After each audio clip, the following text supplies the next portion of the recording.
Welcome to Mediocre Gaming, and today we're playing Deep Rock Galactic. Well, good morning, good afternoon, and good evening. I'm Zarel. Let's get to it. So today we're doing the deep dive, codenamed Fierce Sadness. But before we get to that, if you like this video, give it a thumbs up, smash that subscribe button, and ring that bell to be notified of all future episodes as soon as they go live. So let's get into it. Stage 1 of the deep dive has cave leech clusters, crystallized morkite, and dreadnoughts. Cave leech clusters means that there's going to be more cave leeches than usual, and in a glacial area like this, you generally don't have any, possibly one, so be on the lookout for them. You're going to have your eyes more skyward than normal. Dreadnoughts, of course, are the boss-like creatures of Deep Rock Galactic. This time around, we got the Twins, the Arbalest, and the Lacerator. They burrow around and go immune, pop up in unexpected locations, share their health, but they do not have a shielded state. So the Lacerator likes to get in close and do melee damage or do short-range attacks. Arbalest likes to stay farther away, usually on the ceiling, and spit out fireballs or exploding fireballs at you. They're both dangerous in their own right, and when they share health, they're very spongy because you just wasted a whole bunch of bullets just for them to heal what you just already did. But once you take one of them out, it's no holds barred on the last remaining one. Take them out as quickly as possible, and you want to do that with dreadnoughts in general. Take them out so that they don't have the chance to damage you. Crystallized morkite, of course, you're going to be looking for that blue-gray glow and dig it out with your pickaxe just like you would any other mineral. Now, speaking of minerals, you're going to want to take your keep your eyes open for any gold and nitra that you find around the levels as you're doing the deep dive, in addition to that crystallized morkite on this particular stage of the deep dive. So we also have a second dreadnought to deal with this time around. We got the Hive Guard, which is the bullet spongiest one of them all. It's got an immune phase, a shielded phase, and a damage phase. When it's immune, it calls forth the Sentinels, which are mini Praetorians, which will come after you and melee you. You knock them out, and they leave a puddle of goop that's going to slow you down. So even after you take them out, they're dangerous. After that, the Hive Guard goes into its shielded state. You'll have to take out those glowing fronds or antennae that pop out, and then it goes to the damage phase. Do damage as quickly as possible, but before he goes immune again, and then you have to rinse and repeat and just continue on and do damage. While he's in his damage phase, he'll shoot out little bombs in a circle around him, so be sure that you're taking cover and looking to see where those bombs are at and which direction they're going to be flying at so that you can hopefully avoid them. Look out for the fireballs that the Hive Guard will lob at you, as well as don't get too close because he will melee you.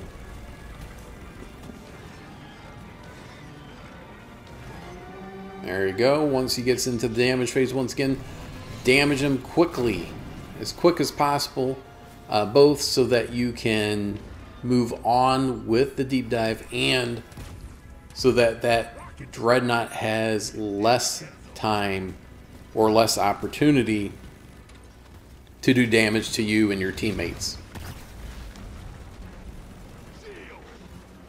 Now everything scales in the deep dive, so the number of players you have will change the number of sentinels that you'll see during the immune phase.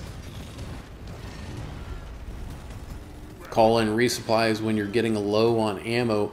If you've got a full team, then you'll want to go ahead and call it in when you're team is roughly half gone with ammo. But once you've taken care of the dreadnoughts and gotten the Morkite, call in the drop pod and make your way onward. Now this is a good time to point out that the deep dive is a 3-stage raid-like environment where you can play by yourself with your buddy Bosco or with other team members, 3 of them, either pre-made or match-made. And the deep dive can be done solo. It can be done with 2 players. It can be done with 3 or 4. It just depends on what you want to do. But just know that it will likely take longer for you to complete if you're going solo than if you are in a full team. No matter how awesome Bosco is, it'll work out better or faster with a full team. But, of course, then again, it depends on the experience of your team as well. So your mileage may vary. But that's it for stage number 1. Moving on to stage number 2. Well done. Coordinates for the next LC coming in. Hang tight.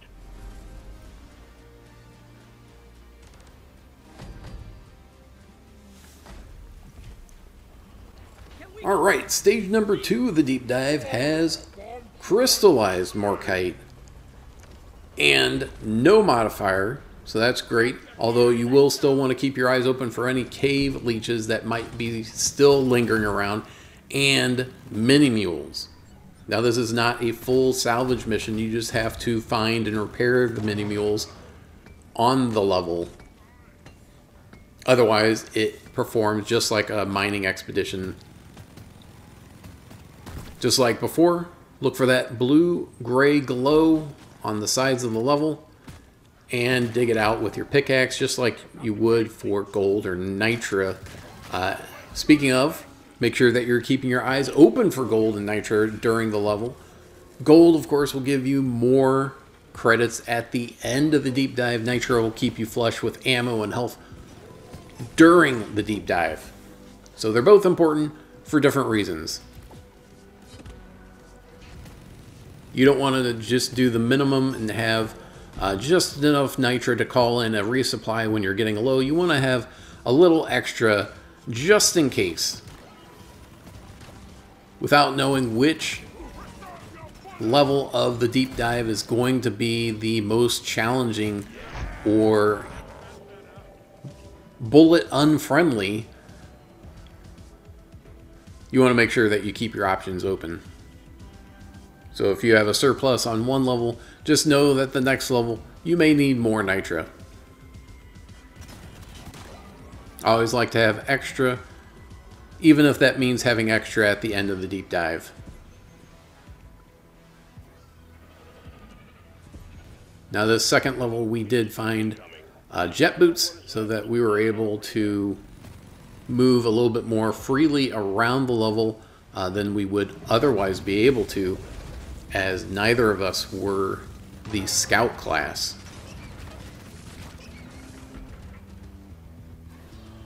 Keep your eyes open for any enemies as well, as you will on every level of the deep dive.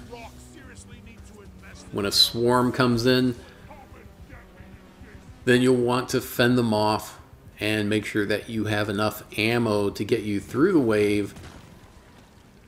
Never run out of ammo. You never want to be in the situation where you run out. If you're playing by yourself, then of course it will, calling in a resupply will give you full, from 0 to full, plus 2 extra. If you're playing with another player, calling in 1 resupply will take both of you from 0 ammo to full ammo. Whereas if you're in a team of 3 or 4, you want to call it in when your team's roughly half empty, so that you don't get to the point where you're running out. Now this is a good time to point out that everything carries over from one stage of the deep dive to the next. That includes your gold, your nitra, your health, your ammo, your grenades, traversal tools, everything including what is in your pocket. So if you were not able to deposit something into the mule, some gold or nitra, or the drop pod because it was getting a little bit too crazy around the drop pod, and you just want to make your way out of that particular level, it's fine. Just make sure that you go ahead and drop your resources in to the mule or the drop pod in the last, third, and final stage of the deep dive before you make your way out. Now, depending on what job class you have, it'll make it easier or harder to get to the drop pod depending on the verticality of the level as well as how the level is set up.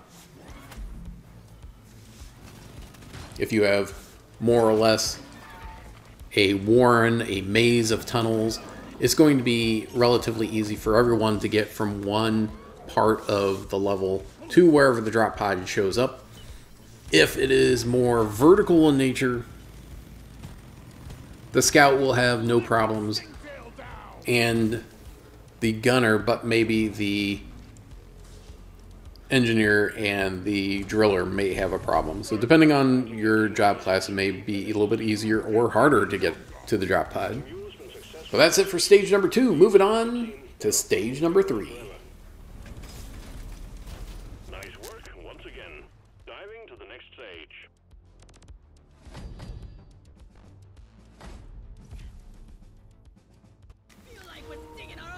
All right, now on to the third and final stage of the deep dive. This time around we have a quarks, elite threats, and a black box.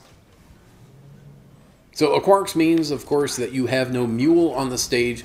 You only have the rig, so you have to mule everything yourself from one part of the level to wherever the rig is at. Elite threats means that you have random enemies popping up that will glow red and have a skull next to their health bar as well as an elite signature.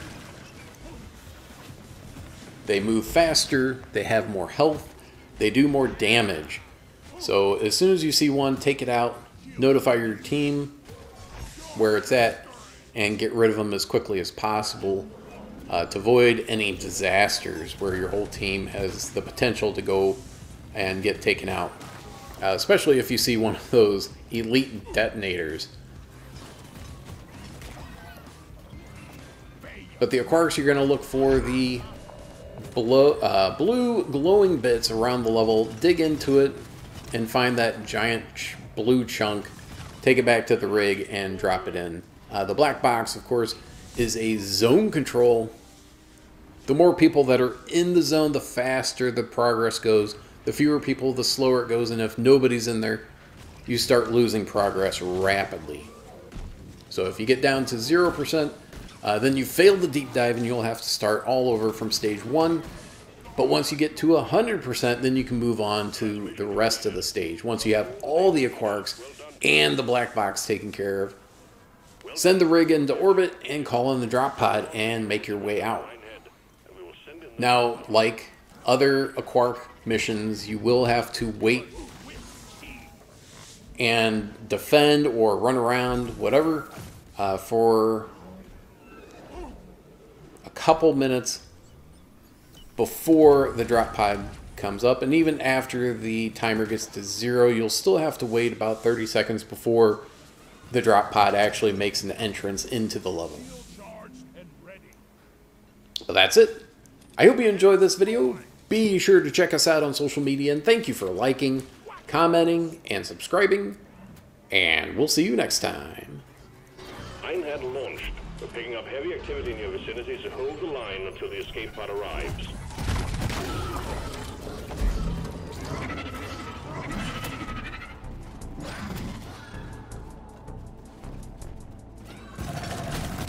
Break the pipe!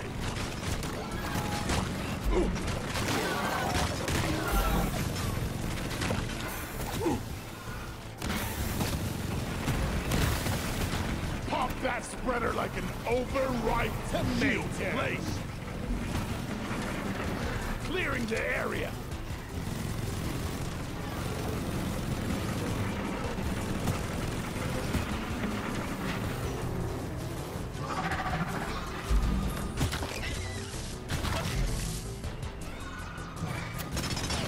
Supply pod requisitioned. Launching now.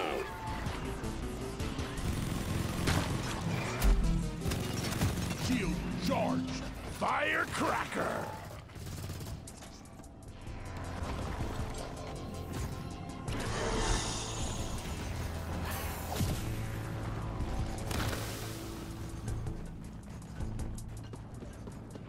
Drop pod has arrived. Clock is ticking. All up to you, team. Always slap the Drop dots. pod departing in T-minus 3 minutes. Supply pod launched. Better stand back.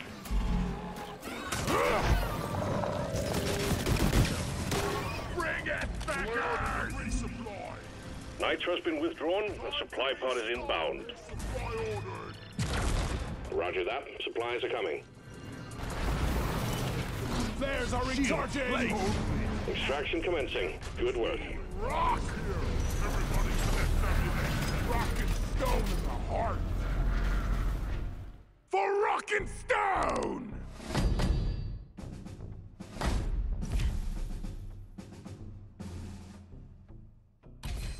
We did it!